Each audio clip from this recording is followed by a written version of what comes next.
The grand final of the Johto True Power Tournament is here. This is it, the final match. Last time we saw the final of the secondary bracket that saw Silver take on Gym Leader Claire in a wickedly powerful battle that certainly shook the entire tournament. Today we'll be witnessing a rematch of epic proportions as the mysterious Silver takes on Gym Leader Bugsy. These two previously met in the main bracket finals, and Silver has fought his way up back through the losers bracket for a chance at redemption. Let's take a look at the team previews to see how these teams stack up. Silver returns with his balanced team, and last time he really struggled with Stealth Rocks and Bugsy's Shuckle in particular, so he's gonna have to find a way to deal with that, although his Ho-Oh is his only defogger. Bugsy, on the other hand, will have to use his Shuckle to great effect in this yet again, cover his defensive bases, and make sure to keep Mega Beedrill for the late game. Without any further ado, our producers are telling us that our trainers are ready for the final match, so let's head to the Championship Stadium for this grand final battle.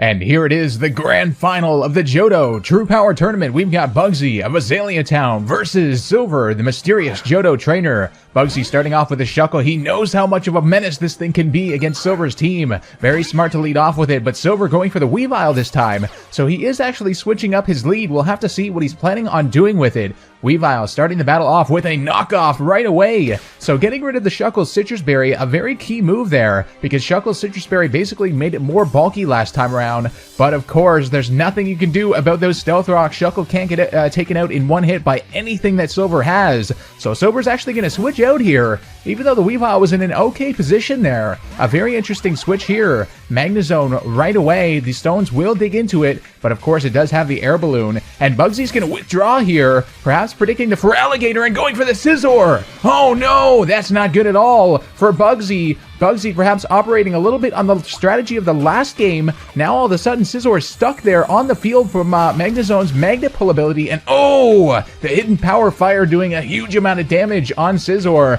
Scizor going for the Bug Bite now. That will at the very least, it won't do much damage, but it will at the very least get rid of the Air Balloon. And now all of a sudden the Scizor has to go for a priority move right away, just the Bullet Punch, because otherwise it's stuck on the field. So Magnezone will be able to take it out with the Hidden Power Fire, 4 times effective. The first time around the Akaberry did save it, but now it will go down.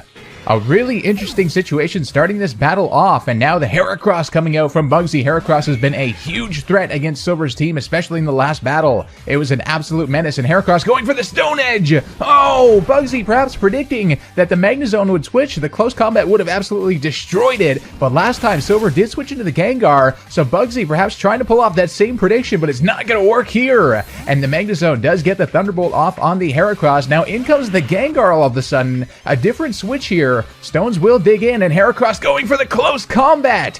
So Silver absolutely playing mind games here with Bugsy early on, because of course Bugsy is kind of operating with how the match went last time, and Yanmega coming out on the field trying to tank the Shadow Ball. This is going to be close. Gengar is a very powerful Pokemon. Oh, the Yanmega does survive, just barely though. And now Bugsy might be able to go for the Protect, get the speed boost at least. And Ho-Oh is going to come in from Silver, an immediate switch from Silver. A very, very interesting play. Ho-Oh is going to get hurt a lot by those Stealth Rocks. And no, Bugsy predicting the switch, going for the Air Slash right away. That was a risky move because Gengar, of course, could have outsped it that first turn. But Yanmega will go down to its own Life Orb recoil, and now Ho-Oh getting some recovery here. So now Bugsy has all the momentum in the world to be able to go for Beedrill now. Now Beedrill has been one of those underrated dark horses in this tournament, especially with the Beedrillite Mega Stone, making a Mega Beedrill an absolute terror for the whole tournament, really. And now it will be able to outspeed this Ho-Oh undoubtedly. Yes, going for the Poison Jab.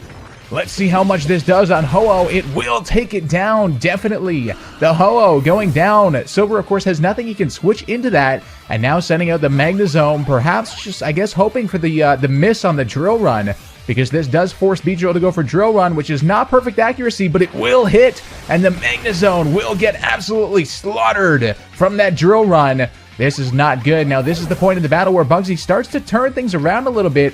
But this time, the Feraligatr is still alive. Last time, Silver did not have his Feraligatr ready, but Feraligatr is nearly at full health, and I don't think Yeah, no, I do not think the Beedrill will be able to take it down in one hit with any of its moves. So Bugsy's going to be forced to switch here from the Mega Beedrill, not something we've seen him nearly ever have to do. But the Fortress will get hit by Liquidation and the defense drop. That is key right there. Now Feraligatr can get off an even stronger Liquidation this time. Let's see how much it does on Fortress. Oh, bringing it below half. But Fortress does have the Gyro Ball to be able to return at least some damage. Not very much though at all. It is resisted by that Feraligatr, of course, and now Feraligatr is going to actually withdraw here. So Silver switching out into the Alakazam. He realizes that Feraligatr is his only hope against that Mega Beedrill. He can't take damage on it, so sending out the Alakazam against the Gyro Ball. Oh, that might absolutely... Oh!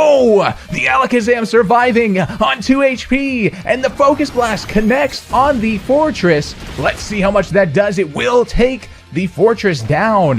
Alakazam pulling something off by the skin of its teeth, and now the Mega Beedrill coming back out on the field. As fast as Alakazam is, Mega Beedrill is even faster. Here comes the U-turn. So Bugsy making good use of this pivoting, because of course he knows that at any point Silver could switch in the Feraligatr, which could really spell doom for him. This is an interesting situation. And now Shuckle coming back out on the field. Bugsy just wanting to send out a wall for whatever Silver does want to switch in, and he's going with the Gengar here. Now Shuckle is a specially defensive variant, so it might actually tank whatever Gengar has to throw at it. The Shadow Ball, the Stab Shadow Ball coming in from Gengar. Let's see how much this does on Shuckle. Yeah, Shuckle eats that up amazingly enough, and now Shuckle going for the Sticky Web. Oh, Bugsy perhaps trying to prepare a little bit for the end game here and lower the speed of Silver's remaining 2 Pokemon. Going for the Shadow Ball is the Gengar again. This Shuckle is looking to be not in a good position, but it does survive. And Gengar is getting some Life Orb damage each time. The Shuckle going for Encore now, perhaps just trying to, you know, serve as a defensive wall against this Gengar, lower its health as much as possible. And of course, Bugsy cannot switch, so Shuckle's kind of stuck out on the field, but it will go down to the Gengar. Shuckle, a huge threat for Silver's team. But now in the end game, it doesn't, you know, it doesn't have much utility really aside from that Sticky Web. But now Mega Beedrill coming back out on the field against the Gengar will go for the Drill Run. And that will be the end of the Gengar. Gengar putting in some decent work actually towards the end. But now we've got a 2 versus 2 battle. Feraligatr coming back out on the field. Now this is very problematic. The Stealth Rock's digging in, and the Sticky Web too will lower Feraligatr's speed. But of course that doesn't matter much when it comes to Beedrill. Beedrill going for the U-turn. Oh!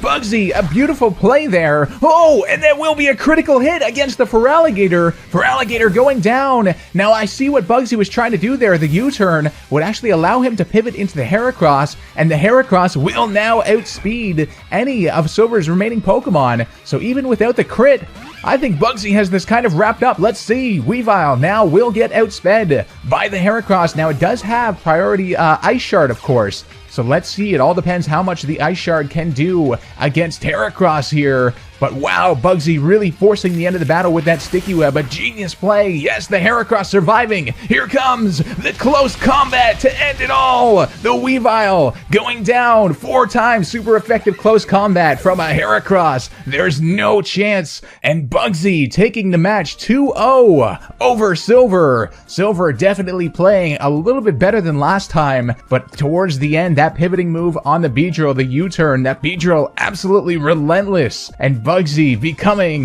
the Johto True Power Tournament champion. Before we go, I'd just like to thank everybody who has supported this series in any way. I hope you guys did enjoy the Johto True Power Tournament. We've got lots more content on the way, including the actual Hoenn True Power episodes where we determine the Hoenn trainers' best teams. And of course, you never know, we might go further with Hoenn. But thank you guys again. I will see you guys very soon. Before we go, I'd like to thank the patrons who are making this tournament possible. If you guys want to help further this series' potential and support it, the link to my Patreon page will be in the description below. That's all for this one. This has been SilphSpectre, and I'll see you guys next time for more True Power.